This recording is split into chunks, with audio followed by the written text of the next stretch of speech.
Hello everyone, this is Professor Sana Ansari and welcome back to my YouTube channel friends. In this video, we are going to deeply discuss about a very new topic and the very important topic which is the canons of public expenditure. So now let's learn together friends. First of all, we need to just think about the meaning of the canons. So friends, the basic meaning of the canons are nothing but the rules and principles.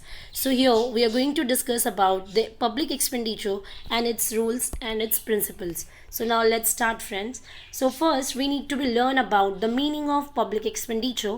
Then later on we'll discuss about its rules, its principles, and also we can see the canons of public expenditures. सो पहले हम ये जानेंगे कि public expenditure होता क्या है. So basically the term public expenditure refers to the expenses incurred by the public authorities. मतलब कि जो टर्म है पब्लिक एक्सपेंडिचर, इसका मतलब होता है कि जो भी एक्सपेंसेस पब्लिक अथॉरिटीज़ कर रही है. पब्लिक अथॉरिटीज़ का मतलब होता है friends government. So basically government जो भी खर्चा करती है स्टेट लेवल पे, सेंट्रल लेवल पे या फिर लोकल लेवल पे to fulfil the obligations to the people of a nation. मतलब नेशन में जो भी लोग रह रहे हैं, यानी कि हमारी सोसाइटी एज अ होल जितने भी लोग रह रहे हैं यहाँ पर, उनके लिए गवर्नमेंट जो भी सर्व करती है, गवर्नमेंट जो भी खर्चा करती है for the society and for the public, it is nothing but what we call the public expenditures. I hope ये मीनिंग आपको इजीली समझ में आया होगा. यहाँ पर मैंने और इजी करके रखा है. See public expenditure is basically refers to the expenditure incurred by the government. मतलब ये वो खर्चे हैं जो किसके द्वारा किए जाते हैं, गवर्नमेंट अथॉरिटीज़ के द्वारा किए जाते हैं for the betterment of the society, society के बेटरमेंट के लिए, and to provide welfare to the society, society को वेलफेयर प्रोवाइड करने के लिए. सो चलिए फ्रेंड्स स्टार्ट करते हैं, कैनन्स ऑफ पब्लिक एक्सपेंडिचर की तरफ बढ़ते हैं. सो सबसे पहला कैनन यानी कि रूल आप यहाँ पर देखेंगे. The first rule of the public expenditure is canon of economy. See हमारे इकोनॉमी के बारे में सबसे पहले we need to be think about whenever the government is doing any expenditure on the society, government should try to do the expenditure on the necessary things, on the productive things and items. मतलब government जब भी according to professor फाइनले के accordingly ये बताया गया है कि while incurring public expenditure, मतलब जब गवर्नमेंट अपना खर्चा करती है सोसाइटी पे, so government must try to avoid wastage. मतलब जो भी पैसे है उसका कोई भी वेस्टेज नहीं होना चाहिए. There should be a zero wastage of money and the available resources. Unnecessary expenditure government को अवॉइड करना चाहिए, वेस्टेज गवर्नमेंट को अवॉइड करना चाहिए. Public expenditure should only on productive and necessary activity rather than unproductive and unnecessary activity. मतलब government को उसी जगह पर खर्चा करना चाहिए जिससे गवर्नमेंट को कुछ ना कुछ रिटर्न्स मिले, कुछ ना कुछ प्रोडक्शन हो, यानी कि लोगों को एम्प्लॉयमेंट अपॉर्चुनिटीज़ मिले और साथ ही साथ गवर्नमेंट को भी फ़ायदा हो. ना कि कुछ ऐसे एक्सपेंडिचर करने चाहिए जिससे ना ही कुछ इनकम जनरेट हो रही है, ना ही एम्प्लॉयमेंट जनरेट हो रही है और ना ही गवर्नमेंट को कुछ मिल रहा है. So government should try to avoid unnecessary and the unproductive activity here. So this is what we call the first rule of a public expenditure, which is called the canon of economy friends. Now second is canon of surplus. See budget, हमने यहाँ पर इससे पहले भी discuss किया है कि budget होता क्या है. सी गवर्नमेंट जो टैक्सेस के द्वारा लोगों से कमाती है उसे हम कहते हैं गवर्नमेंट का revenue, and which is also called that the public revenue. And government वही पैसे को लेके जो लोगों पर खर्चा कर देती है, ये होता है गवर्नमेंट का खर्चा, which is called public expenditure. So see जब भी एक्सपेंडिचर ज़्यादा हो और रेवेन्यू कम हो तो हम कहते हैं कि we are in loss. So government भी लॉस में चले जाती है, जिसे हम कहते हैं डेफिसिट. जब खर्चा करना ज़्यादा हो और कमाई हाथ में कम हो, रेवेन्यू हाथ में कम हो, तो इसे हम कहते हैं डेफिसिट. सो हमारे पब्लिक एक्सपेंडिचर का दूसरा रूल है surplus. Government should always try to make the budget in a surplus way. मतलब गवर्नमेंट को हमेशा ट्राई करना चाहिए कि उसका रेवेन्यू ज़्यादा और उसके एक्सपेंडिचर्स कम हो. तो whenever the government is doing any expenditure on the society, so government should always try to make a budget in a surplus. Okay, यहाँ पर मैंने लिख रहा है the canon is states about the government should avoid deficit budget. मतलब जहाँ पर loss हो रहा है उस बजट को गवर्नमेंट ने अवॉइड करना है, and government should always try to maintain the surplus budget. Now this third one is canon of sanctions. Now whenever the government is doing any expenditure, government should be or the concerned authority से approval लेना is very must, जिसे हम कहते हैं sanction वाला rule.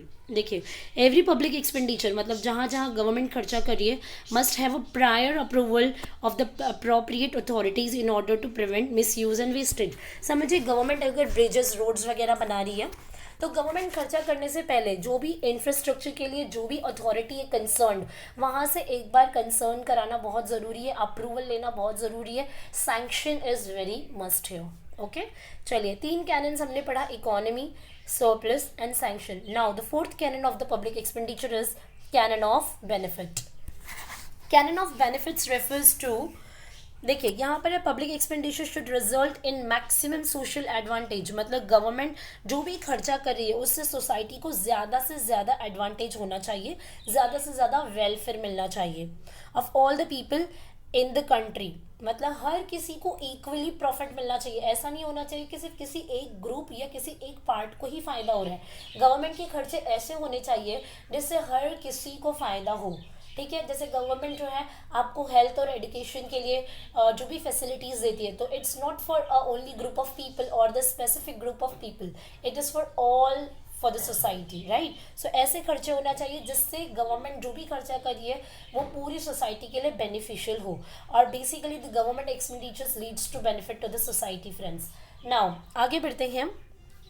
Cannon of elasticity, see government expenditure यानी कि जो गवर्नमेंट पब्लिक के लिए खर्चा करती है, it should be flexible in nature, मतलब इसमें इलास्टिसिटी होना ज़रूरी है, फ्लेक्सिबिलिटी होना ज़रूरी है। इट शुड नॉट रिजिड, मतलब कुछ ऐसा ठहरा हुआ या रिजिड नहीं होना चाहिए कि बस गवर्नमेंट जो है 5 करोड़ ही खर्चा करेगी तो 5 करोड़ ही करेगी, but when ever if the situation will be dangerous, for example let us suppose the example, अगर कोई डिजास्टर आ जाता है, ठीक है, ऑल ऑफ सडन कोई अनसर्टेन इवेंट्स अकर हो जाता है, सो ऐसे सिनारियो में गवर्नमेंट को अपना एक्सपेंडिचर फ्लेक्सिबल करना बहुत ज़रूरी हो जाएगा, क्योंकि यहाँ पर रिलीफ एंड रिहैबिलिटेशन ये या फिर जो अदर फैसिलिटीज़ देनी होती है उसके लिए गवर्नमेंट को ज़्यादा खर्चा लग सकता है, मतलब कि वहाँ पर गवर्नमेंट का खर्चा बढ़ सकता है। So that's why we call the government expenditure and the public expenditure should be flexible and elastic in nature. Okay, so now next canon is canon of productivity. See, हमने इससे पहले भी ये पढ़ा है इकोनॉमी में कि गवर्नमेंट जो भी खर्चा कर रही है, जो भी पब्लिक एक्सपेंडिचर कर रही है, इससे प्रोडक्टिविटी बढ़नी चाहिए। अनप्रोडक्टिव एक्टिविटी पे गवर्नमेंट को खर्चा नहीं करना है। फॉर एग्जाम्पल समझिए, गवर्नमेंट अगर रोड, ब्रिजेस, डैम्स वगैरह बना रही है, जैसे कि मेट्रो के प्रोजेक्ट्स चल रहे हैं या कोई ब्रिजेस वगैरह बना रही है, तो यहाँ पर प्रोडक्टिविटी होना चाहिए। गवर्नमेंट अगर ब्रिजेस, डैम्स वगैरह बनाती है, सो बट ऑलवेज जो लेबर होते हैं, जो वर्कर होते हैं, उनको एम्प्लॉयमेंट मिल रहा है, उनको एम्प्लॉयमेंट मिल रहा है, मतलब कि वो कमाएंगे, उनकी इनकम जनरेट होगी, इनकम बनेगी तो उनका परचेजिंग पावर बढ़ेगा, परचेजिंग पावर बढ़ेगा तो वो कंजम्पशन करेंगे, जब वो कंजम्पशन करेंगे तो चीज़ों का डिमांड होगा, डिमांड होगा तो आपकी जीडीपी बढ़ेगी, जीडीपी बढ़ेगी तो आप ऑटोमेटिकली आपका नेशनल इनकम इंक्रीज होगा, और ये पूरे साइकिल की वजह से डायरेक्टली पॉजिटिवली इफेक्ट करेगा आपका इकोनॉमिक ग्रोथ एंड डेवलपमेंट। सो ये क्या हुआ, प्रोडक्टिव एक्टिविटी होगी, ना कि गवर्नमेंट अगर पेंशन देगी किसी ओल्ड एज को तो पेंशन से गवर्नमेंट को कुछ भी रिटर्न मिलने वाला नहीं है, तो वो अनप्रोडक्टिव एक्टिविटी हो गया। लेकिन ये हमारे पब्लिक एक्सपेंडिचर का एक रूल है कि गवर्नमेंट जब भी पब्लिक एक्सपेंडिचर करेगी तो it should be productive in nature, इससे प्रोडक्टिविटी बननी चाहिए। चलिए let's move further friends. Canon of neutrality, no, अभी न्यूट्रल होना चाहिए। गवर्नमेंट जो भी खर्चा करती है, पब्लिक एक्सपेंडिचर करती है, जैसे मैंने यहाँ पर सारी चीज़ें मेंशन करी है कि गवर्नमेंट जो भी खर्चा करती है ना, उसके इफेक्ट्स होते हैं। देखो, अगर गवर्नमेंट कुछ खर्चा कर रही है तो इसके नेगेटिव इफेक्ट भी हो सकते हैं सोसाइटी के लिए, तो गवर्नमेंट को ट्राई करना चाहिए कि नेगेटिव इफेक्ट जो भी है उसको वो कम कर सके, उसको कंट्रोल कर सके, क्योंकि एक तरीके से गवर्नमेंट आपको बेनिफिट देने के लिए खर्चा कर रही है, बट दूसरे तरीके से जैसे कि इंडस्ट्रीज़ को डेवलप करना, अगर गवर्नमेंट बड़ी बड़ी इंडस्ट्रीज डेवलप कर रही है तो कहीं ना कहीं लोगों को एम्प्लॉयमेंट मिलेगा, which is a positive effect of the public expenditure. But simultaneously industries से एयर पोल्यूट होता है, वाटर पोल्यूट होता है, नॉइस पोल्यूशन होता है, इसकी वजह से क्या होगा कि सोसाइटी कहीं ना कहीं नेगेटिवली इफेक्ट करेगी। So government should always try to make it neutral, मतलब पॉजिटिव एंड नेगेटिव इफेक्ट जो भी है उसको न्यूट्रल लेते हुए जाना है कि गवर्नमेंट कुछ भी स्टेप्स ले रही है तो उससे सोसाइटी को कोई हार्म नहीं होना चाहिए, और ना ही इसका कोई नेगेटिव एक्सटर्नैलिटीज यानी कि नेगेटिव इफेक्ट होना चाहिए। So now let's move further. The another one is canon of equitable distribution. government should always try to distribute the income and wealth in an equitable nature. Equitable distribution का मतलब होता है, जैसे कि देखिए यहाँ पर है, public expenditure should be incurred in such a manner that it reduce inequality of income and wealth distribution. मतलब कैसा होता है कि अगर एक रिच पर्सन है, वो कमा रहा है, उस पर टैक्सेस कम लग रहे हैं, तो वो और कमाते जाएगा and then rich will become more rich and poor और भी ज़्यादा गरीब होता जाएगा, गवर्नमेंट अगर एक ही जैसा टैक्स चार्ज करेगी रिच और पुअर दोनों से.